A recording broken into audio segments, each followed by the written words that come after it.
Legal and social awareness के एक और एपिसोड में आप सभी का बहुत बहुत स्वागत है। मैं करीम अहमद सिद्दीकी एडवोकेट। कैसे आप सब लोग? उम्मीद करता हूं कि आप सभी लोग स्वस्थ होंगे और अच्छे होंगे। मेरे कई सब्सक्राइबर्स और व्यूवर्स के द्वारा एक सवाल अक्सर पूछा जाता है कि मेंटेनेंस के केसेस में यदि फैमिली कोर्ट के द्वारा पत्नी के लिए मेंटेनेंस का ऑर्डर पारित कर दिया गया है, कुछ धनराशि बांध दी गई है कि हर महीने पति इतनी धनराशि मेंटेनेंस के रूप में अपने पत्नी को अदा करे, तो क्या मेंटेनेंस का ऑर्डर पारित किए जाने के बाद फैमिली कोर्ट के ही द्वारा, यानी उसी कोर्ट के द्वारा जिस कोर्ट ने मेंटेनेंस का ऑर्डर दिया है, क्या ऑर्डर देने के बाद भी मेंटेनेंस के आदेश को निरस्त किया जा सकता है? इस संबंध में कानून क्या कहता है? आज के इस एपिसोड में इसी संबंध में बातचीत करने जा रहा हूं। बहुत महत्वपूर्ण जानकारी है। अगर आपका कोई इस तरीके का केस है तो भी ये वीडियो आपको देखना चाहिए। अगर आप लॉ एस्पिरेंट्स हैं, आप जुडिशियल एग्जाम्स की प्रिपरेशन कर रहे हैं, तो भी ये जानकारी आपके काम आएगी। और अगर आप एडवोकेट हैं, आपने अभी प्रैक्टिस शुरू की है, अभी कोर्ट ज्वाइन किया है, तो भी ये जानकारी इन फ्यूचर आपके काम आने वाली है। तो जुड़े रहे आखिरी तक, देखते हैं कि इस संबंध में संपूर्ण जानकारी क्या है। दोस्तों, नॉर्मली होता क्या है कि फैमिली कोर्ट के द्वारा अगर कोई ऑर्डर किया जाता है, चाहे वो हस्बैंड के फेवर में किया जाए और चाहे वाइफ के फेवर में किया जाए मेंटेनेंस के केसेस में, तो उस ऑर्डर के खिलाफ हाई कोर्ट में जो भी पीड़ित पक्ष होता है वो क्रिमिनल रिवीजन दाखिल करता है।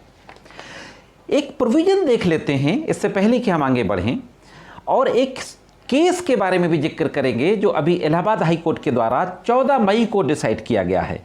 उस केस की डिटेल क्या थी और उसमें क्या ऑर्डर दिया गया, उसके बारे में भी बातचीत करेंगे।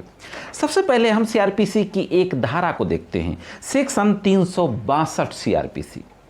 सेक्शन 362 ये कहता है कि अंतिम निर्णय या आदेश को हस्ताक्षरित होने के बाद वापस नहीं लिया जा सकता या उसकी समीक्षा नहीं की जा सकती जब तक कि कोड या अन्य कानून में कोई इस तरीके का प्रावधान ना हो। तो 362 ये बार करता है कि अगर किसी कोर्ट ने कोई ऑर्डर दे दिया है, फाइनल ऑर्डर, उसमें साइन कर दिया है, तो फिर उस ऑर्डर को वो वापस नहीं ले सकती और ना ही उसकी समीक्षा कर सकती है। लेकिन साथ ही ये कहा गया है कि जब तक कि कहीं कोई कानून, कोड में या कोई अलग प्रावधान ना दिया गया हो।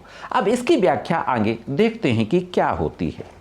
इसके बाद हम एक सेक्शन और देखते हैं सीआरपीसी का ही, सेक्शन 127, अल्ट्रेशन ऑफ अलाउंस, यानी भत्ते में परिवर्तन, गुजारे भत्ते में परिवर्तन।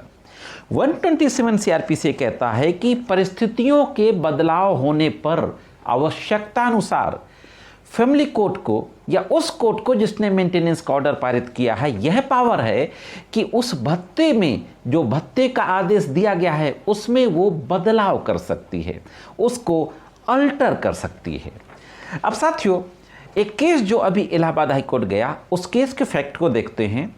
और उस केस में हाई कोर्ट के द्वारा 362 सीआरपीसी और 127 सीआरपीसी, इन दोनों धाराओं को इंटरप्रिटेट किया गया।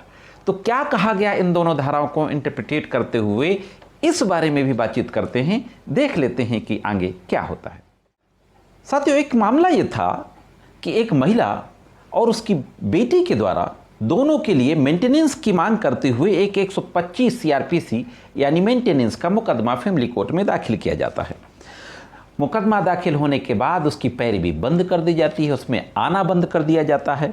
तो पैरवी के अभाव में फैमिली कोर्ट उस मुकदमे को डिसमिस कर देती है, नन प्रेजेंस में डिसमिस कर देती है, जिसको कानून की भाषा में बोलते हैं dismiss in default.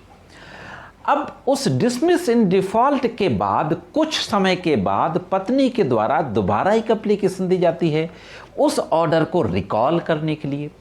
Family court उस ऑर्डर को रिकॉल कर देते हैं और मेंटेनेंस के मुकदमे को फिर से रिस्टोर करके फिर से चालू कर देते हैं।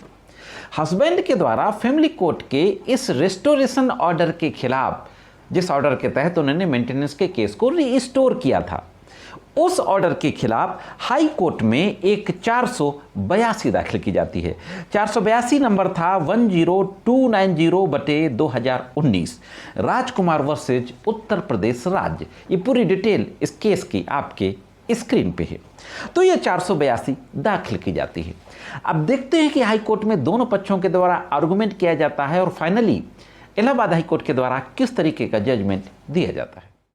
साथियों, हस्बैंड के एडवोकेट के द्वारा ऑनरेबल इलाहाबाद हाई कोर्ट के समक्ष आर्गुमेंट करते हुए ये कहा जाता है कि कोर्ट अपने अंतिम आदेश को साइन होने के बाद ना तो रिकॉल कर सकती है यानी वापस ले सकती है और ना ही उसमें किसी तरीके का बदलाव कर सकती है, मॉडिफाई कर सकती है, क्योंकि धारा 362 सीआरपीसी से यह बार किया गया है, रोका गया है।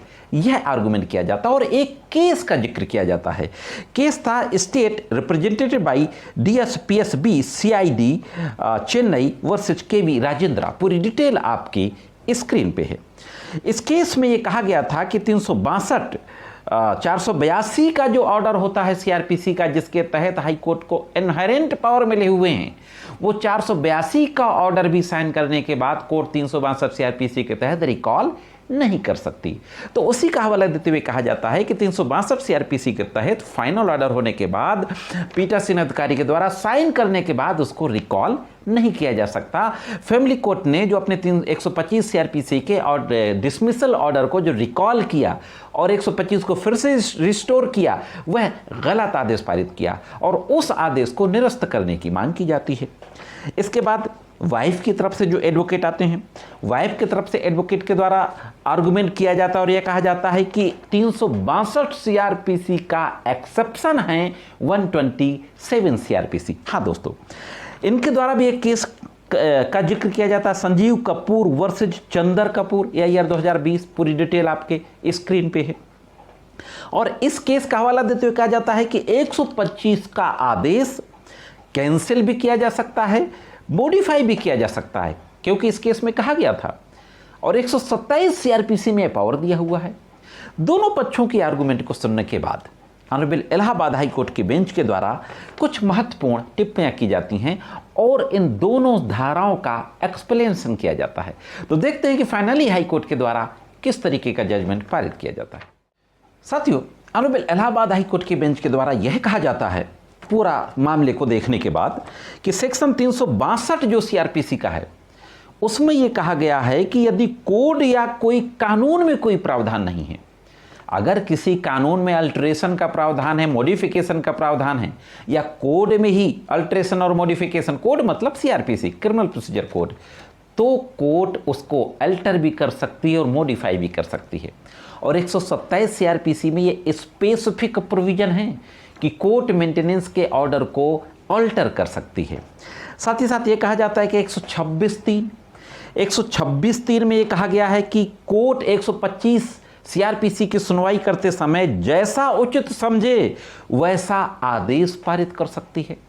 इसका साफ मतलब है कि 125 के मामले में 126(3) के तहत अगर 125 को डिसमिस कर दिया गया है नॉन प्रेजेंस में, तो 126(3) के तहत उस ऑर्डर को रिकॉल किया जा सकता है। 126(3) सीआरपीसी उसके तहत रिकॉल किया जा सकता है और 127 सीआरपीसी के तहत न सिर्फ मेंटेनेंस ऑर्डर को अल्टर किया जाता है, मॉडिफाई किया जाता है, बल्कि उसको वापस भी लिया जा सकता है। दोस्तों, हाँ साथियों, एक महत्वपूर्ण प्रिंसिपल लेट डाउन किया गया कि 125 सीआरपीसी के तहत पारित अंतिम आदेश हो या अंतरिम आदेश हो, उसे 127 के तहत वापस लिया जा सकता है।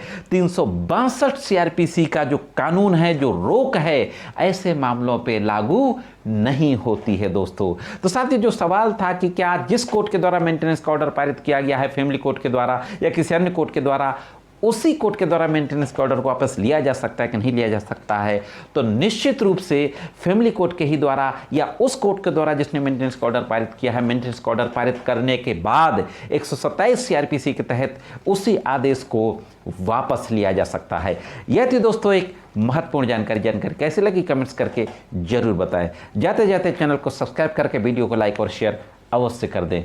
आज के इस एपिसोड में सिर्फ इतना ही, मिलते हैं किसी अन्य एपिसोड में। तब तक कानून की महत्वपूर्ण जानकारियों के लिए देखते रहें लीगल एंड सोशल अवेयरनेस।